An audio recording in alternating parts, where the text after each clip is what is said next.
좋은 교회 함께하는 말씀 나눔 104번째 2022년 6월 26일 말씀을 함께 나누겠습니다.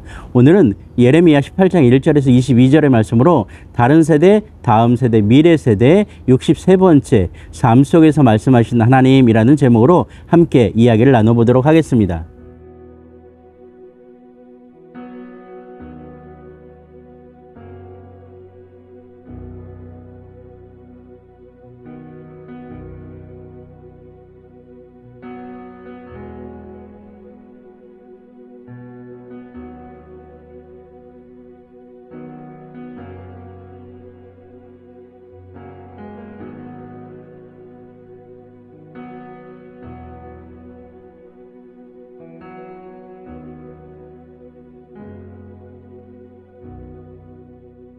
당신은 교회입니다. 당신은 좋은 교회입니다. 좋은 교회가 온 땅 온 세대 가운데 가득하기를 소망합니다. 하나님께서는 우리의 삶을 통치하고 계시고 우리의 삶 가운데 함께하여 주시고 성령님을 통하여 우리의 삶을 동행하고 계심을 우리는 너무나 잘 알고 있고 고백하고 있습니다. 오늘 예레미야의 말씀을 통해서 우리는 하나님께서 예레미야에게 말씀하시는 이 장면, 그리고 하나님께서 직접 예레미야의 입술을 통하여 선포하시는 말씀, 그리고 그 말씀에 반응하는 우리의 모습을 발견하면서 오늘 이 말씀 가운데서 우리가 과연 이 땅 이 세대를 살아낼 때 어떠한 모습이어야 될까라는 것에 좀 깊은 고민과 생각을 해보아야 되지 않을까라는 생각을 합니다. 하나님께서 먼저 예레미야에게 이렇게 얘기합니다. 너는 일어나 토기장의 집으로 내려가라 라고 얘기합니다. 예레미야에게 다른 이야기를 설명하기 위하여, 다른 말씀을 선포하기 위하여 오늘 삶 속으로 들어가 보라고 합니다. 예레미야의 그 삶의 현장 가운데 토기를 만드는 토기장의 삶 가운데서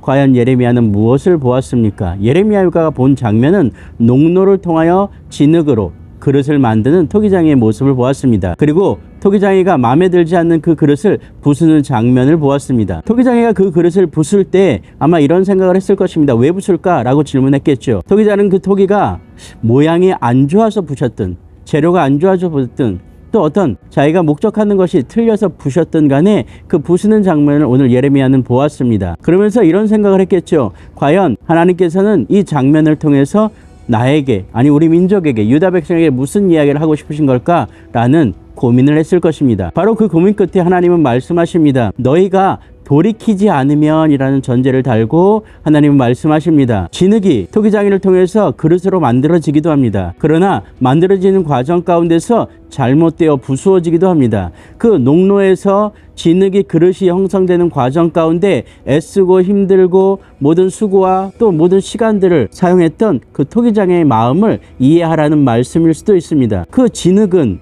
어떤 재료와 어떤 형태와 어떤 모양에 근거해서 부서진 것이 아니라 오늘 목적하는 그릇이 만들어지지 않았기 때문에 부수어졌고, 만드는 과정 가운데 다른 흠이 들어가서 부수어졌습니다. 결국 부순 결과에 대해서 우리는 아파하고 화를 낼 것이 아니라 오늘 그 과정 가운데 애쓰시고 수고하셨던, 또 마음 들이고 모든 시간과 모든 정성을 기울였던 토기장의 그 마음을 이해해야 된다라는 것 전제를 우리는 생각해야 된다라는 것이죠. 오늘 본문은 이렇게 얘기합니다. 내가 어느 민족이나 국가를 뽑거나 부수거나 멸하려 할 때에 라고 이야기하고 있습니다. 내 목소리를 청종하지 아니하면 하나님께서는 그 목소리를 청종하지 않은 민족을 떨쳐내시겠다라고 얘기합니다. 오늘 우리의 삶 가운데 깊이 들어와 계십니다. 아니 우리의 삶에서 무수하게 많은 이야기들을 하고 계십니다. 우리의 삶을 통해서 하나님은 어떤 이야기를 우리에게 강력하게 전달해 주고 싶으십니다. 오늘 우리가 살아가는 이 세대, 우리의 삶 가운데 하나님의 뜻이 무엇인지, 아니 이 삶을 통해서, 이 모습을 통해서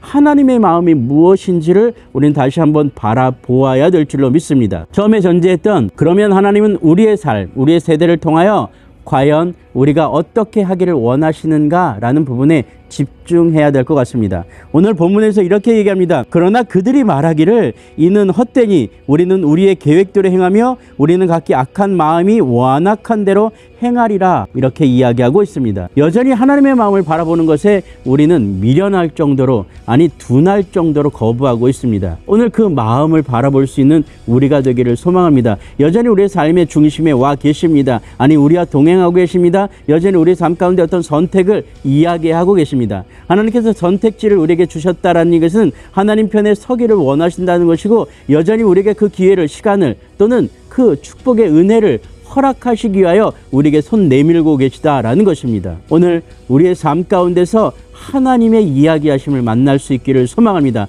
하나님께서 무엇을 원하고 계시는지, 아니 우리의 삶 가운데서 우리가 어떤 모습으로 하나님을 만나기를 원하시는지, 우리가 어떤 마음으로 하나님께 나아가기를 원하는지, 아니 정말로 오늘 우리를 이 땅 가운데 만드시고 보내시고 또 우리에게 이야기하고 계시고 싶으신 하나님의 그 진실한 마음은 무엇인지를 깨닫는 우리가 되기를 소망합니다. 하나님의 마음은 그곳에 있습니다. 오늘 여전히 우리의 삶 가운데서 우리는 고백합니다. 하나님 힘듭니다. 왜 응답해 주지 않습니까? 하나님 왜 우리의 삶 가운데서 역사하지 않습니까? 왜 기적을 베풀어 주시지 않습니까? 왜 하나님 나에게만 이런 모습을 보여주고 계십니까? 어쩌면 우리가 우리의 삶 가운데 깊숙이 우리의 눈을 들어 바라보지 않으려는 우리의 눈가림, 또 우리의 마음의 겁으로부터 출발된다라고 오늘 성경은 이야기합니다. 우리의 계획대로 행하며 라고 얘기합니다. 하나님 신경 쓰지 마세요. 이건 우리가 결정할게요. 하나님 이 정도까지는 우리가 할 수 있어요. 하나님 이만큼은 우리가 감당할 수 있습니다. 하나님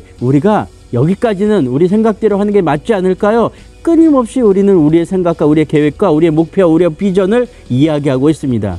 아니요, 그렇지 않습니다. 먼저 하나님 앞에 무릎 꿇고 하나님, 우리의 삶 가운데서 하나님께서 우리에게 말씀하시는 것이 무엇입니까? 우리의 삶을 통하여 하나님은 어떤 이야기를 하고 계십니까? 하나님 우리의 삶 가운데서 하나님이 보여주신 그 뜻은 무엇입니까를 묻고 질문하고 묵상하며 그 뜻 가운데 순종하며 청정하며 들으려고 하는 우리의 마음의 태도로 우리의 삶을, 우리의 신앙을, 우리의 믿음을 바꿔야 될 줄로 믿습니다. 사랑하는 좋은교회 동역자 여러분, 오늘 우리의 삶 깊숙이 들어와 계시는 그 하나님을 만나시기를 소망합니다. 우리의 삶의 현장에서 순간순간 우리에게 말씀하시는 그 하나님의 음성을 귀 기울여 들으시기를 소망합니다. 우리의 마음을 열어, 우리의 눈을 열어 하나님 보기를 거부하지 않는 우리의 믿음의 동역자들 되기를 주의 이름으로 축복합니다. 그렇다면 하나님께서 오늘 우리를 통하여 멸하시려고 하는 계획이 아니라 우리를 통하여 하나님의 영광을 받으실 만한 그 일 가운데 우리를 들어 사용하실 줄로 믿습니다. 하나님 만나는 것에 둔하지 않고 민감하며 또 나아가는 우리 귀한 좋은 교회 동역자들 되기를 주의 이름으로 축복합니다.